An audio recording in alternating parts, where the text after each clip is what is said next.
Okay, we're going to try this assignment that I gave for you on factoring.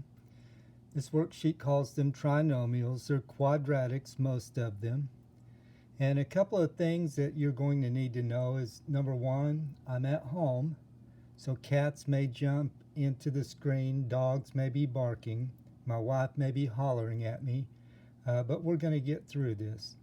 I know you can do this. It's something that we've done before. In fact, you've done this worksheet before, and I want you to keep working on this. This is a skill that you'll need to know how to do, and it's very important for Algebra 1 and all the math after it, and Algebra 2. Well, when we begin to factor these quadratics, another skill that we're going to need is, how do I factor a number? What numbers got multiplied together to get the one that I'm looking for? In this case, the number out here at the end. The 7, the negative 90, the positive 9. If you don't know your multiplication tables very well and this is difficult for you, one thing that you can always do is use your calculator, go to y equals, type in the number that you're working with, so 7, and then divided by x. Then you'll go to the table, which I'll go to in just a moment, but what this will give you is all the whole numbers that multiply together to equal 7. So second graph, and I can see the only whole numbers that multiply together to get 7 are 1 and 7. So I've successfully factored the number 7. Here's how that's going to help me. First, we read the sign. This last operator here is a plus sign, which means in my parentheses, both of my operators are going to be the same. Since they're going to be the same, now I look at this one. This one means that they're both going to be plus. So already, here's what I can do. This uses b's, so b plus b plus. And now the numbers that multiply together to get 7 are 7 and 1. 7 times 1 equals 7. And 7 plus 1 equals 8. This number here in the middle term. This is what I need to have happen. This comes from b plus 7 times b plus 1. I know you already have that on your worksheet, but I wanted to walk through that with you again just to refresh your memory. Okay, now we have number 3 here. M squared plus m minus 90. What we can do from the start is look at this operator. The last operator is a minus sign. That tells me that one is going to be plus and one's going to be minus. The m squared came from m, and then I'll have a plus and I'll have a minus. So what numbers get multiplied together to equal 90, but when you add or subtract them, you get 1? Well, going to my calculator again, y equals 90 divided by x, second graph. And here's a whole list of whole numbers that multiply together to equal 90. Let's see. 1 times 90 is 90, but 1 plus 90 is not 1. 45 minus 2 is not 1. 30 minus 3 is not 1. And so on. Let's see. 10 minus 9 is 1. Okay, I have a plus and a minus. The plus sign here means the biggest number is going to be the positive one. So 10 and 9. Because negative 9 times 10 equals negative 90. Negative 9 plus 10 equals 1. Negative 90, 1. That's the final answer. Number 5, 9. Okay, so here we go again. So plus sign is the last operator, so our operators are going to be the same. Now we take a look at this operator. It's a minus, and that tells us that both operators are going to be minus. So n minus n minus. Now what numbers go together when you multiply them to equal positive 9? Keeping in mind they both have to be minus. Well, there's negative 1 and negative 9. That equals positive 9. There's negative 3 and negative 3. That also equals positive 9.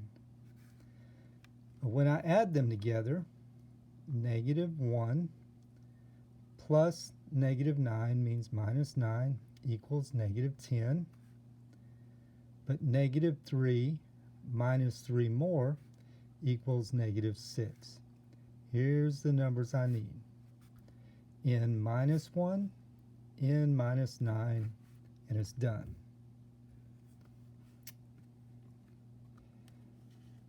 Let's look at the back for a moment. In the back, there's some that are a little bit more complicated that I want to spend a little bit of time on. Now, I believe there was only one that couldn't be done, and that was number 8, and I scratched it out on your paper. The rest of them can be factored, and they can be factored into binomial factors. There might be some work that needs to be done first. For example, let's look at number 15. On number 15, if you look at all three terms, they are all even numbers.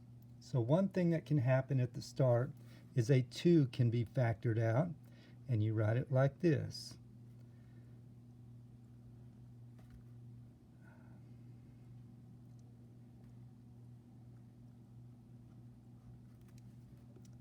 Okay, I've factored the 2 out. Now this quadratic on the inside of the parentheses is now what needs to be factored. I'm going to forget about the 2 just for a moment. And we'll do it just like we did on the front side. This minus sign means that one is going to be plus, one's going to be minus. The biggest one will be a plus.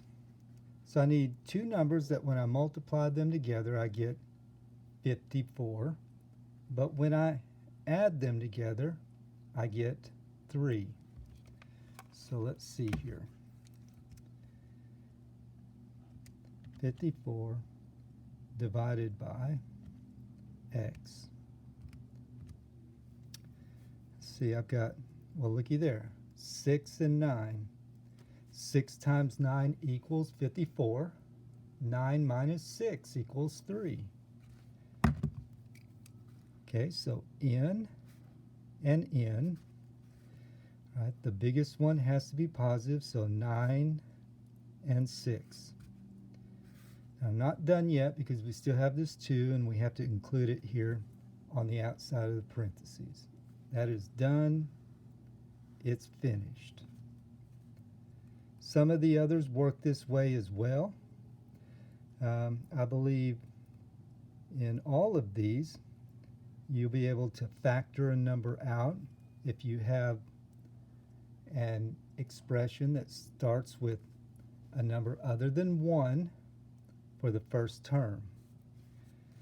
On number 21, you'll be able to factor a 2 out.